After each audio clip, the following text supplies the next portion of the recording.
Hey guys, today I'm going to be sharing with you 5 of my favorite underrated TV shows.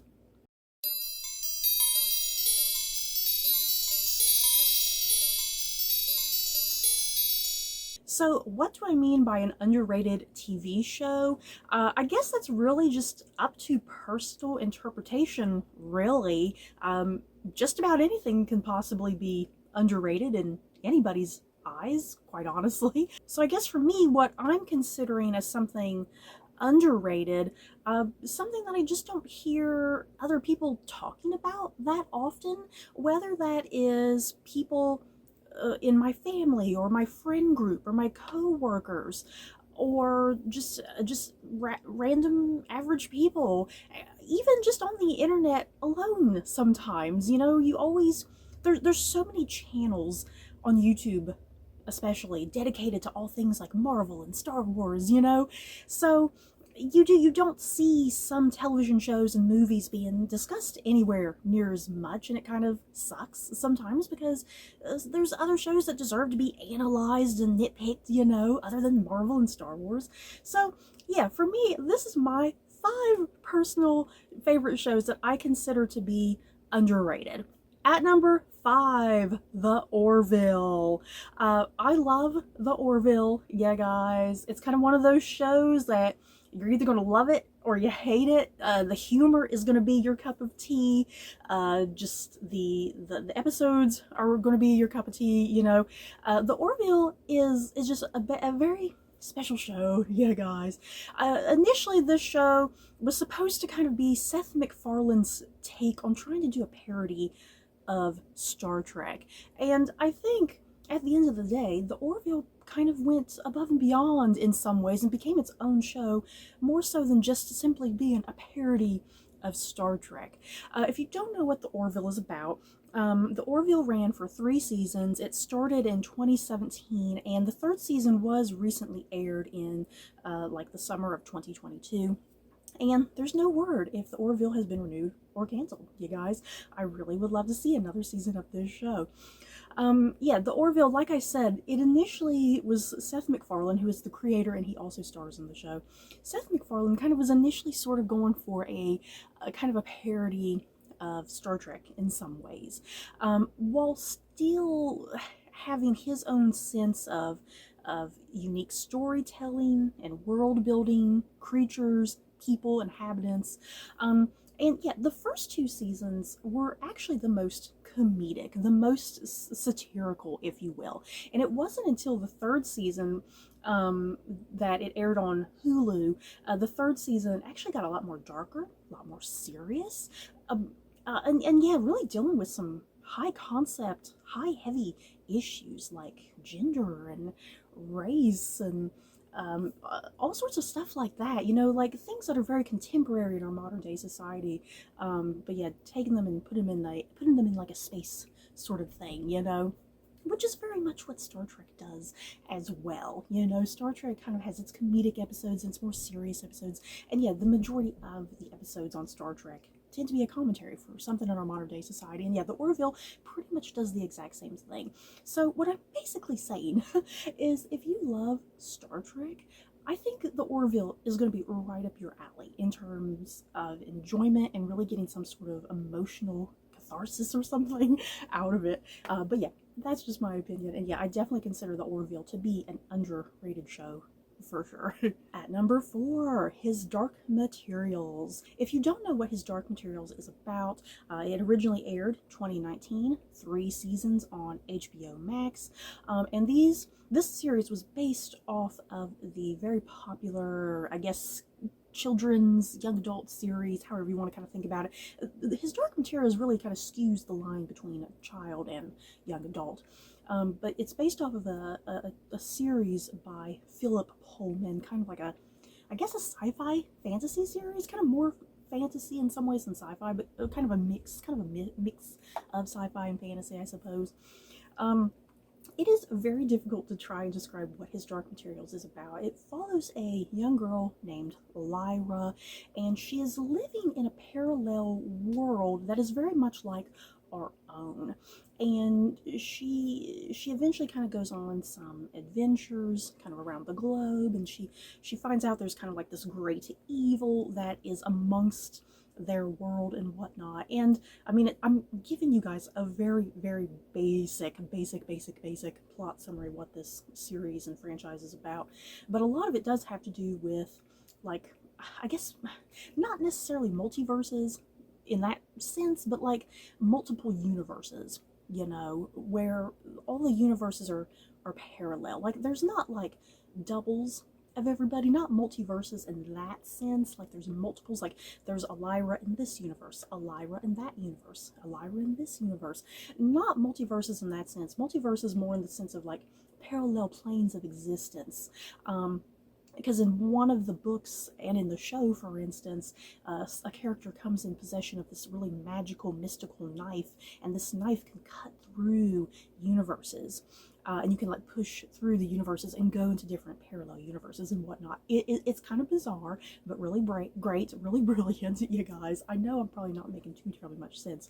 It's a very complex show. Let me put it that way.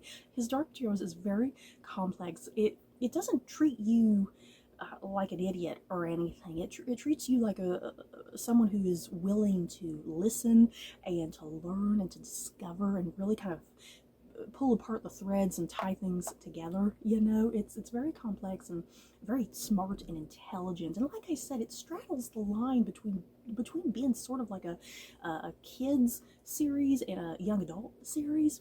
So yeah, the concepts in it, once again, it doesn't treat kids like idiots or anything. You know, it treats kids like adults, that you have a maturity level like an adult. You know, but yeah, I love His Dark Materials. I found it to be a wonderful adaptation of the books. Such a fantastic cast, including Ruth Wilson and James McAvoy, Daphne Keane, and a remarkable cast that brought together these characters so wonderfully.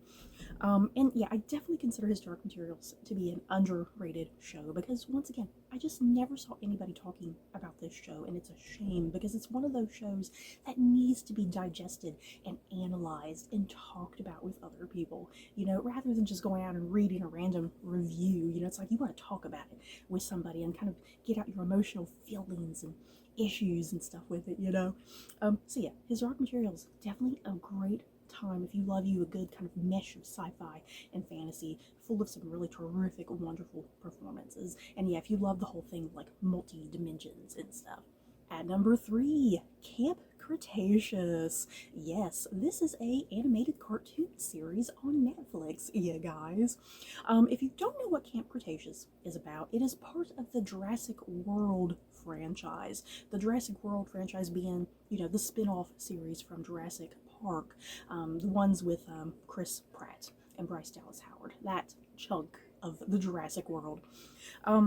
And Camp Cretaceous, as I just mentioned, it's an animated Netflix cartoon series. It originally started in 2020, and guys, 2020 wasn't really that long ago, but they managed to push out like 5 seasons of the show. There was basically like 2 seasons a year, if I'm not mistaken.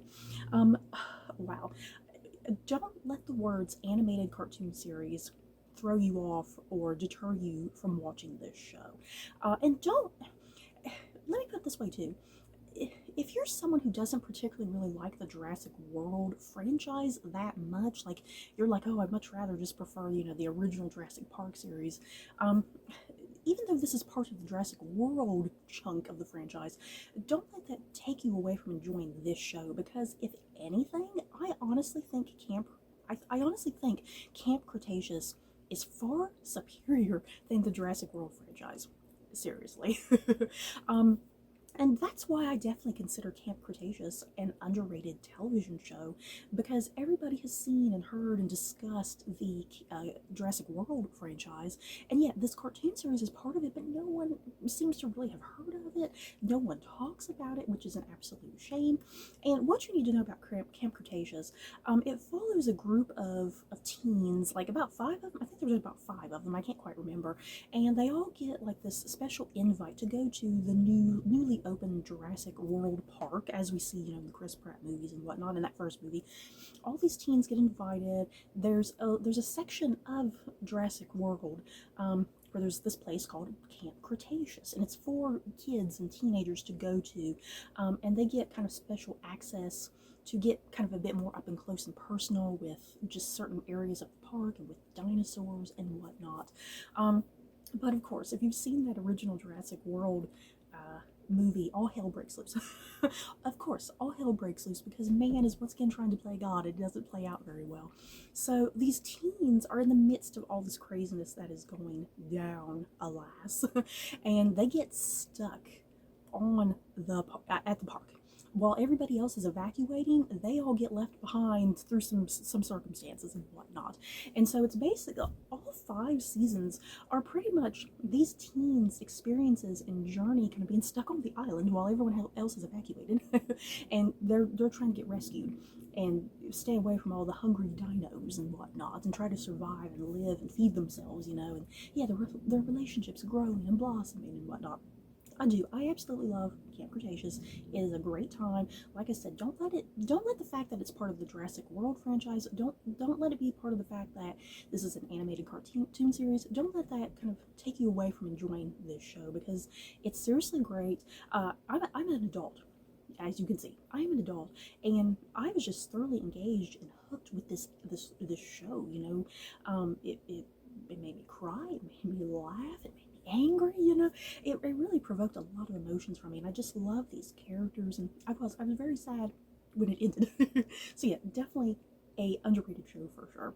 At number 2, Servants. If you don't know what Servants is about, let me tell you, because it is a rather bizarre piece of a show. Servants aired originally in 2019. It ended up having 4 seasons, and it aired on Apple TV Plus, whatever that's called. And it starred Lauren Ambrose and Toby Kebbell and Rupert Grint from Harry Potter. You guys, seriously, since Rupert Grint is in this show, I'm kind of surprised it didn't have more of a following just because Rupert Grint was in it.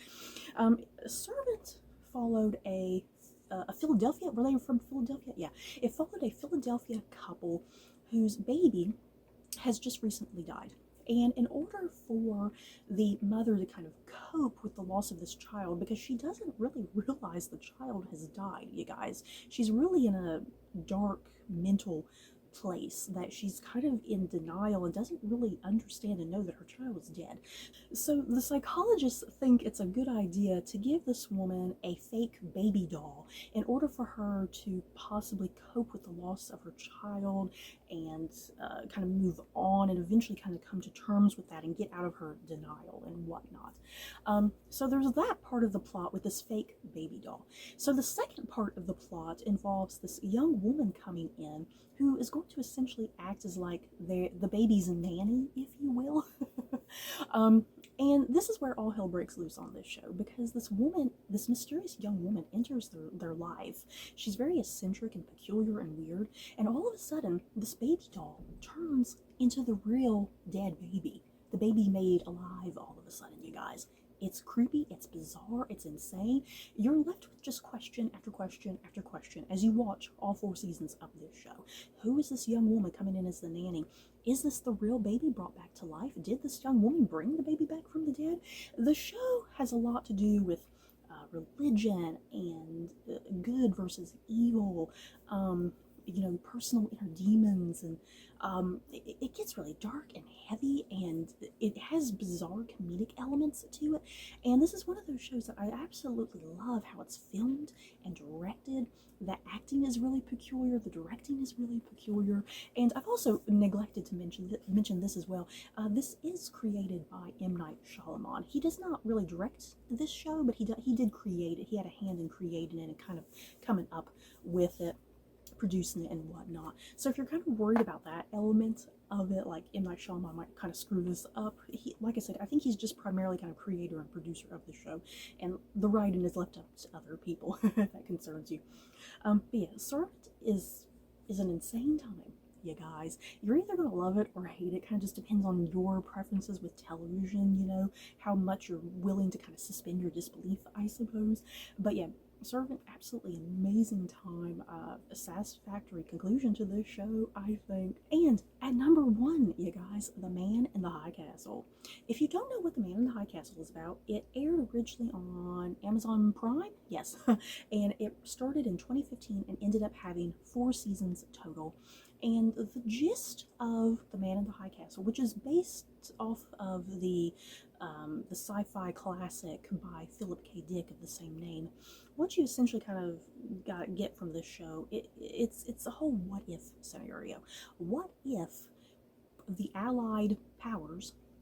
What if the Allies lost World War II, meaning the Axis powers won the war, that being primarily Nazi Germany and Imperial Japan? What if they won and pretty much dominated the entire globe from there? So the show primarily takes place in America, in this alternate version of America in the 1960s, if I'm not mistaken. It stars Rufus Sewell and Alexa Davalos, among some other great performances, but yeah, those are the highlights. And America has essentially been split. Over on the West Coast, hopefully I'm getting all this correct. Over on the West Coast, Imperial Japan has occupied the entirety of the West Coast, and then over on the East Coast, Nazi Germany has occupied the entirety of the East Coast. And so what you have is kind of the West and the East being controlled by those two big, huge supreme powers right there, and then kind of dead in the middle of the country is this little small strip where it's kind of like a free zone, and this is where a lot of people flee to try to get away from Imperial Japan and Nazi Germany. This is where you get a lot of the Jewish population, a lot of people of color, people who are gay, anyone who is not wanted by Imperial Japan or Nazi Germany. Everybody flees to this little strip in the middle. So that's pretty much the show, yeah, guys. What if? What if Germany and Japan won the war and America is split by those two powers? What would that society and world be like? It's definitely pretty bad, you guys. It's a pretty terrible reality and a terrible existence with those two powers on opposite ends. Not good. Very much highly terrible, but very believable. That's the thing with this show. You could easily kind of just sit and watch it and kind of sit and think, oh dear God, what if, the Allied powers, what if we had lost the war? That could have been a very real possibility, and that show explores that quite wonderfully and in such terrifying, brutally realistic ways that's rather shocking on occasion. I love Man in the High Castle. It's one of those shows, once again, I definitely consider it to be an underrated show because it's one of those shows that's like, I wanted people to talk about it. It needed deep analysis for certain episodes because not only is the show an alternate reality, but it's also a sci-fi show. I've not mentioned that just yet. It's also very much a sci-fi show because one of our main characters, played by Alexa Davalos, she learns the existence of some mysterious tapes that are coming from this so-called man in the high castle. Who he is, what he is, you don't learn until fairly late into the program. But this mysterious man in the high castle has these mysterious tapes that show the Allied powers winning the war.